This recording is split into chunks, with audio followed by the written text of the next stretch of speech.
हमेशा कुछ कहानियों में एक खास चीज सुना करते थे, चिरंजीवी भव, चिरंजीवी रहो। और हमने हनुमान जी के बारे में भी यही सुना है कि वो चिरंजीवी है। लेकिन चिरंजीवी का आखिर कॉन्सेप्ट है क्या? क्या सभी लोग चिरंजीवी हो सकते हैं या कुछ खास लोग ही चिरंजीवी रहे हैं? और अगर हम चिरंजीवी होना भी चाहते हैं तो उसके लिए हमें क्या करना होता है? कितनी कहानियां हैं इसके पीछे? आज हम इस पूरी बातचीत में जानेंगे। मैम, मैंने पुराणों में एक किस्सा सुना जो कि मुझे थोड़ा सा अचरज में डाल गया कि एक 16 साल का बालक एक सभा में उपस्थित हो रहा है और सभी लोग उसके वेलकम के लिए खड़े हो गए हैं। बड़े बड़े ऋषि मुनि भी, राजा और जितने उनके आसपास के लोग हैं सब खड़े हो गए और उनके बैठने के बाद वो अपना स्थान लेते हैं। वो कौन थे और एक 16 साल के बच्चे में ऐसा क्या था कि बड़े बड़े ऋषि मुनि उनके सामने नतमस्तक हो रहे हैं? जी, आई थिंक हम मार्कंडे मुनि की बात कर रहे हैं। जी। कहा जाता है कि मार्कंडे मुनि जो हैं वो चिरंजीवी हैं और उनकी उम्र जो है वो 16 साल से, मतलब 16 साल से वे ऊपर कभी होते ही नहीं है। जी। उनकी उम्र 16 साल पे रुक गई है। 16 साल पर रुक जाना, हमने तो हमेशा सुना है कि हाँ, उम्र हमेशा बढ़ती है, तो बढ़ती रुकेगी रहती है। कैसे? तो उन्हें शिव जी से वरदान मिला है मार्कंडे मुनि को, और कहा गया वो चिरंजीवी, वो हमेशा यहाँ रहते हैं। और वो 16 साल के मतलब एक टीनेजर ही है। जी। और लेकिन जो उन्होंने, जो उनके कर्म हैं वो इतने पवित्र रहे, इतने सात्विक रहे कि इसलिए जब भी वो किसी ऋषियों महात्माओं के जब सभा में जाते हैं तो लोग उनकी इतनी इज्जत करते हैं, प्रणाम करते हैं, नतमस्तक होते हैं। तो यानी कि सिर्फ उम्र रुकी लेकिन उनका ज्ञान काफी बिल्कुल। स्ट्रॉन्ग रहा होगा और इसीलिए।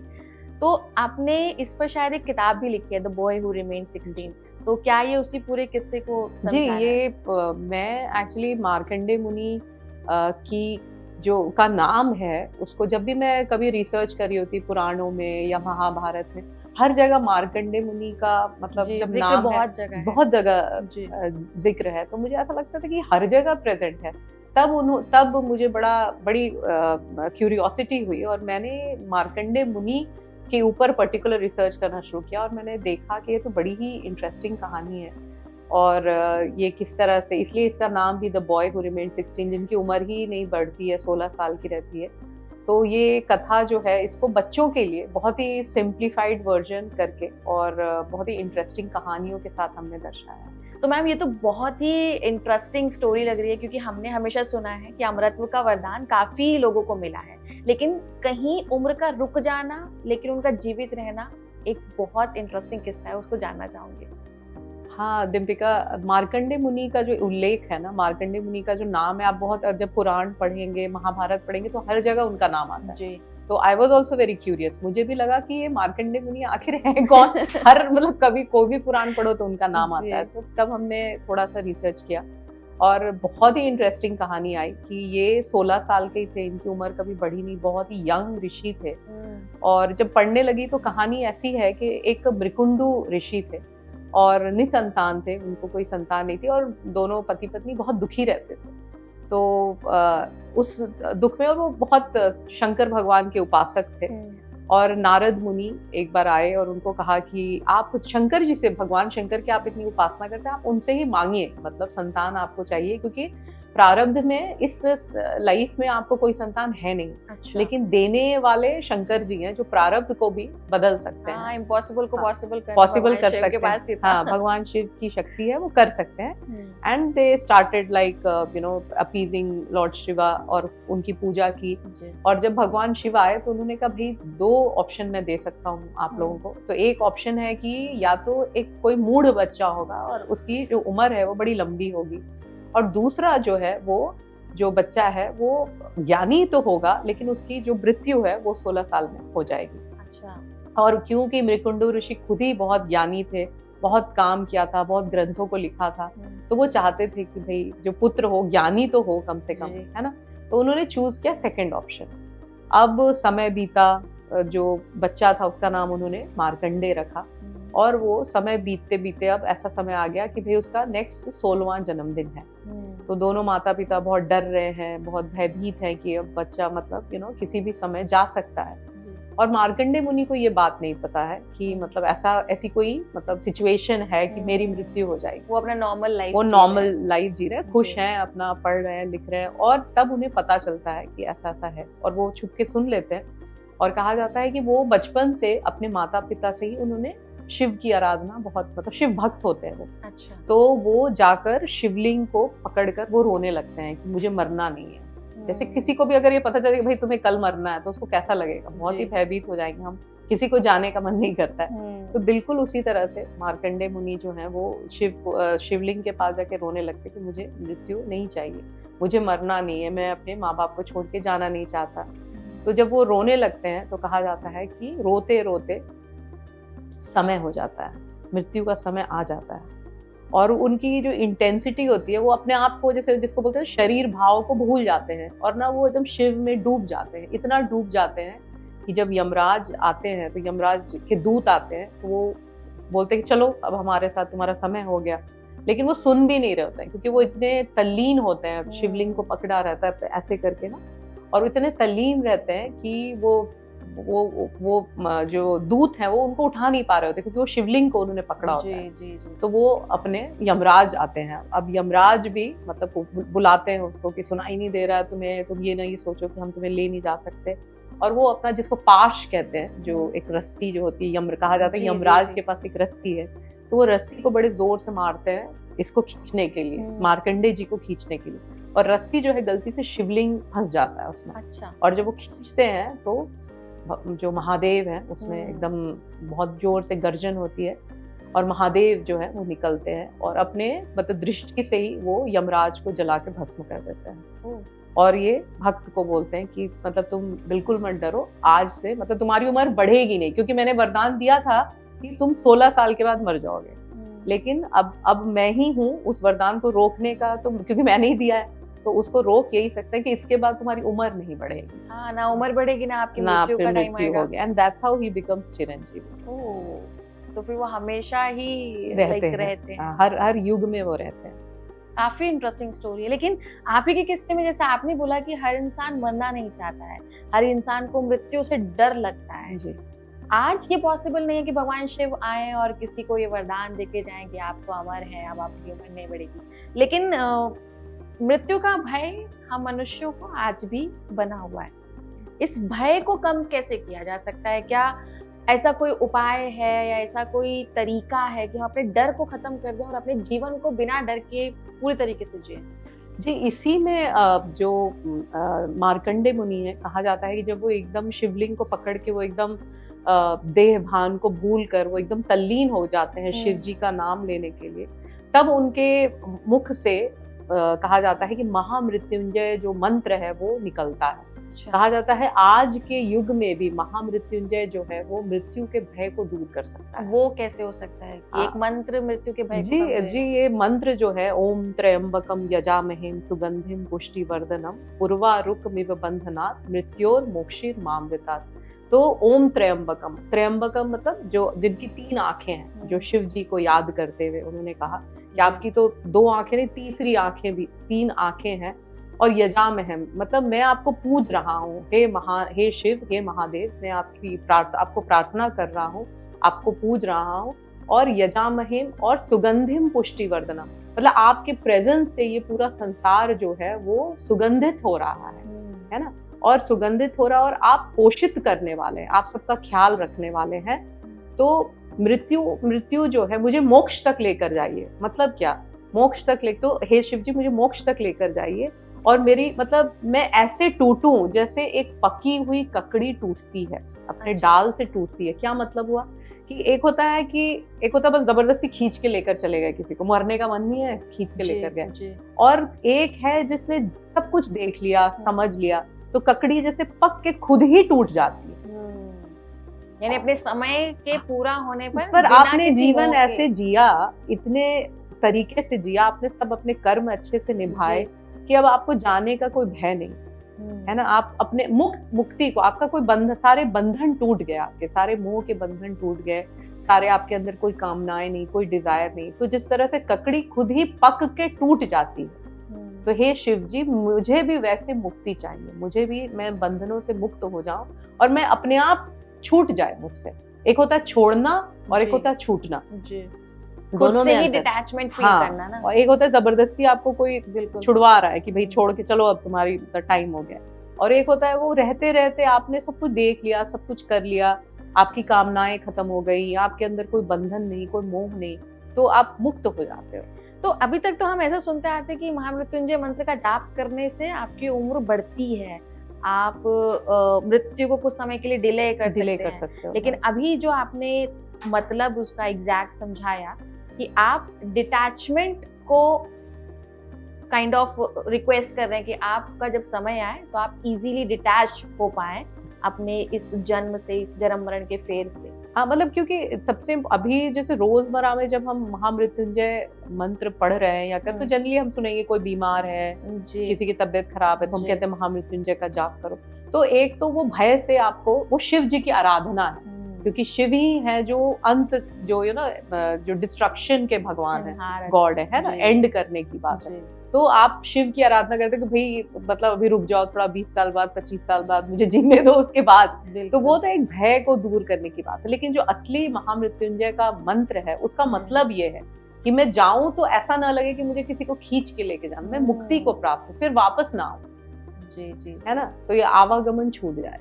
तो भय तभी होता है जब हम लोग किसी बंधन में होते हैं, और हम लोगों को जब ऐसा लगता है कि ये छूट जाएगा, वो छूट जाएगा, हम ये अर्जित करना चाहते हैं। तो आज तो मेरे लिए तो ये थोड़ा सा नया है कि महामृत्युंजय का जाप आपको एक रियल ट्रुथ, जो सही एब्सोल्यूट ट्रुथ है कि आपने जाना तो है, लेकिन जाना कैसे है वो आप खुद से डिसाइड करोगे कि आपने चीजों को छोड़ना है। बिल्कुल। एक आपने बताया कि जो कपल है मृकुंड, ये जब आराधना कर रहे हैं भगवान शिव से, तो खुद से अपनी संतान कैसी चाहिए उन्हें, ये वो मांग चुके होते हैं कि उन्हें मतलब बेवकूफ संतान नहीं चाहिए, कम बुद्धि संतान नहीं चाहिए, एक अच्छी बुद्धिमान।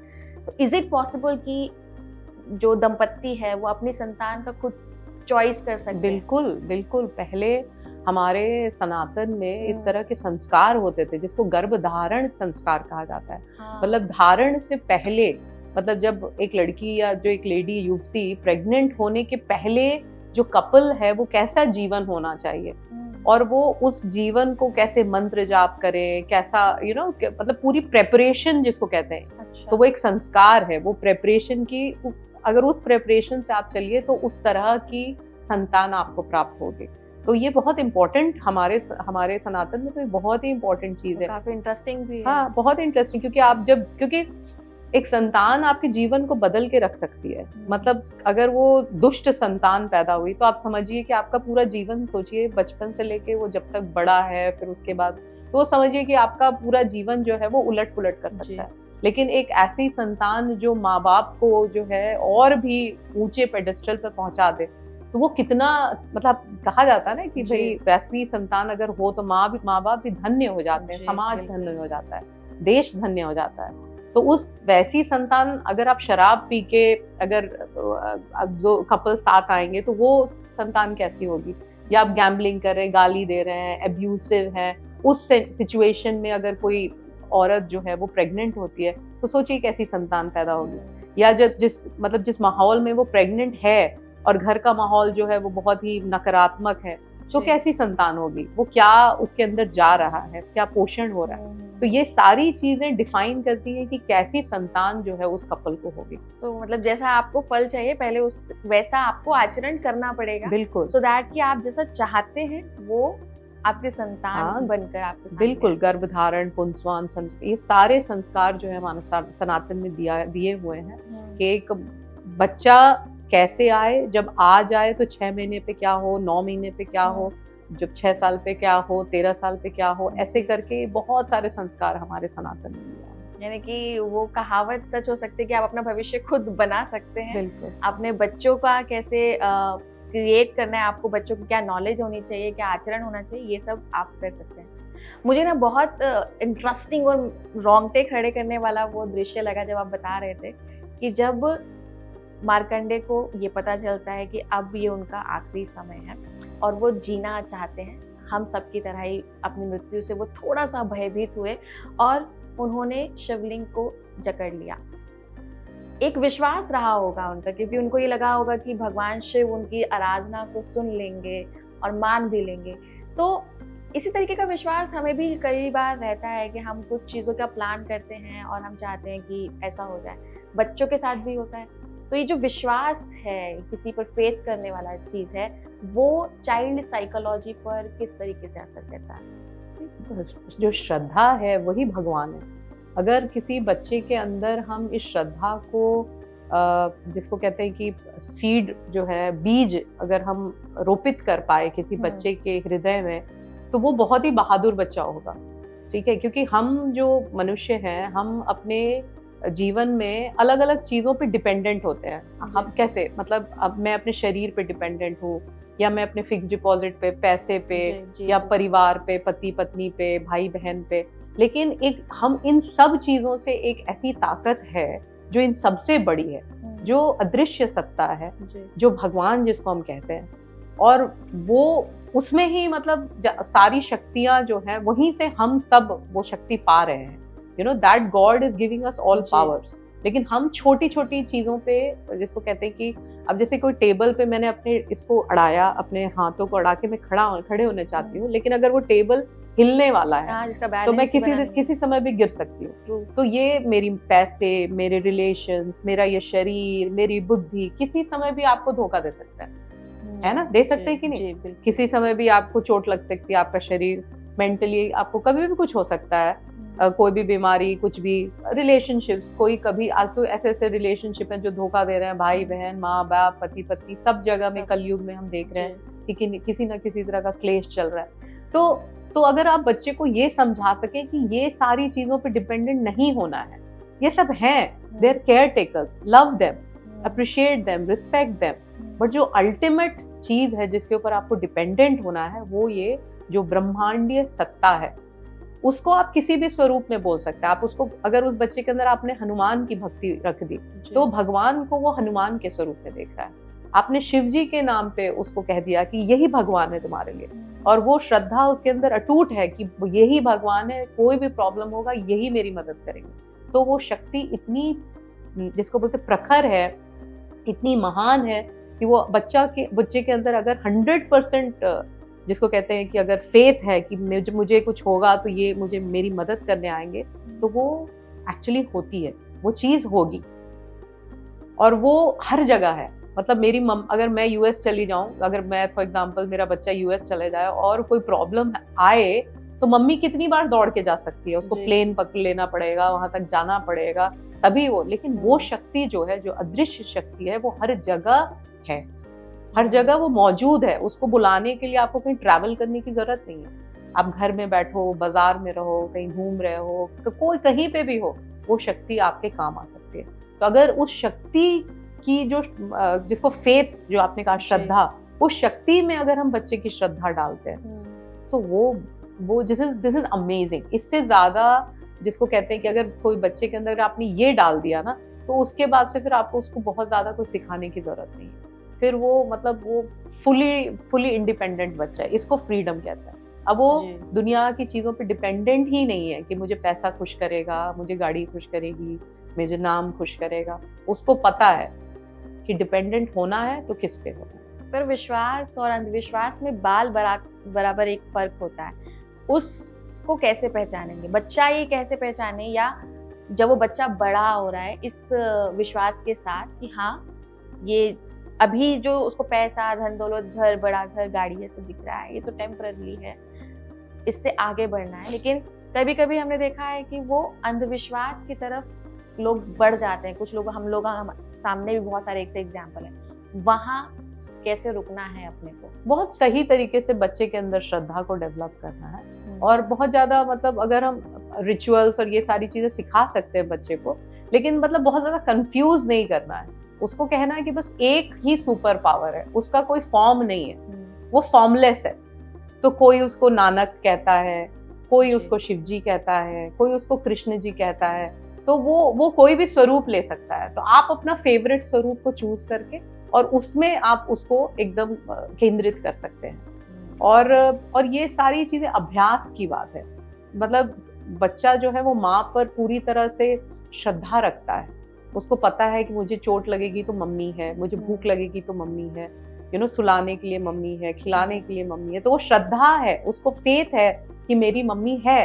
क्योंकि वो बार बार टेस्ट करता है, वो रोता है तो मम्मी आ जाती है, उसे भूख लगती है तो मम्मी आ जाती है।